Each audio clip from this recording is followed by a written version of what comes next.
మరణంలోనూ తన అవయవాలను దానం చేసి 5గురికి పునర్జన్మ ప్రసాదించిన ఆ యువకుడు అందరికీ ఆదర్శంగా నిలిచాడు. నెల్లూరులోని బ్రహ్మానందపురానికి చెందిన ఉలవపాటి వెంకటాద్రి గతంలో జీజీహెచ్లో సెక్యూరిటీ గార్డుగా పనిచేశారు. డిగ్రీ పూర్తి చేసిన అతడి కుమారుడు జీవన్ ఇటీవల ప్రమాదానికి గురయ్యాడు. వెంటనే అతన్ని కిమ్స్ ఆసుపత్రికి తరలించగా పరీక్ష చేసి బ్రెయిన్ డెడ్ అయినట్లు నిర్ధారించారు. ఈ విషయాన్ని కుటుంబ సభ్యులకు తెలిపి వారిని అవయవ దానానికి ఒప్పించారు.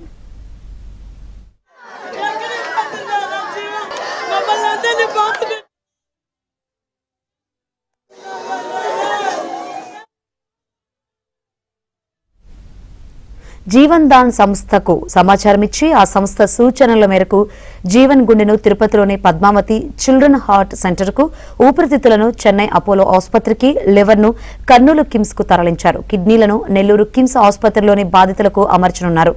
అవయవ దానానికి ముందుకొచ్చిన జీవ కుటుంబ సభ్యులకు వైద్యులు, రోగుల కుటుంబ సభ్యులు అభినందనలు తెలిపారు.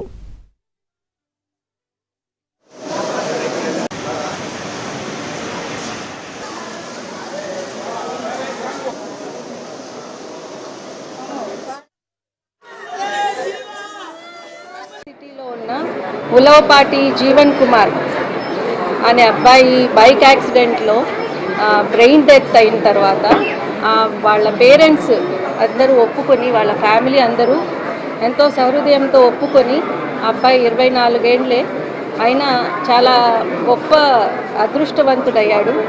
వీళ్ళ బిడ్డ అని కాదు కానీ అతని యొక్క ఆర్గన్స్ మొత్తం అందరికీ ఒక 6-7 మందికి దానం ఇచ్చి అతను ఒక అమరజీవి అయ్యాడని మనం అందరం అనుకోవాలి. ఈ అవయవదానం అనేది ఎంతో మందికి ప్రాణదానం చేస్తోంది. సో అలాగా వాళ్ళు ఒప్పుకోవడం, వాళ్ళ పేరెంట్స్ యొక్క సహృదయము, వాళ్ళ యొక్క నిజంగా వాళ్ళ యొక్క ఆలోచన చాలా మంచిది. వాళ్ళందరికీ మా తరపున, అందరి తరపున government general hospital and AP government అలాగే కిమ్స్ వారి సహకారంతో మనం ఈ అవయవదానాన్ని ఈరోజు దిగ్విజయంగా నిర్వహించాము. ప్రతి ఒక్క ఆర్గను, హార్ట్ తిరుపతికి వెళ్ళింది, కర్నూలుకి లివర్ వెళ్ళింది, కిడ్నీస్ 2 మన నెల్లూరు సిటీలోనే ట్రాన్స్ప్లాంట్ చేస్తారు, అండ్ ఐస్ 2 హైదరాబాద్ వెళ్ళాయి, లివరు కర్నూలుకి వెళ్ళింది. సో ఇలా అతని యొక్క ఆర్గన్స్ అన్నిటినీ డొనేట్ చేయడం వల్ల ఇంతమంది ప్రాణదానానికి ఆయన సహకరించినందుకు ఆయన నిజంగా అమరజీవి అమ్మ. మీ అందరికీ మా తరపున ధన్యవాదాలు.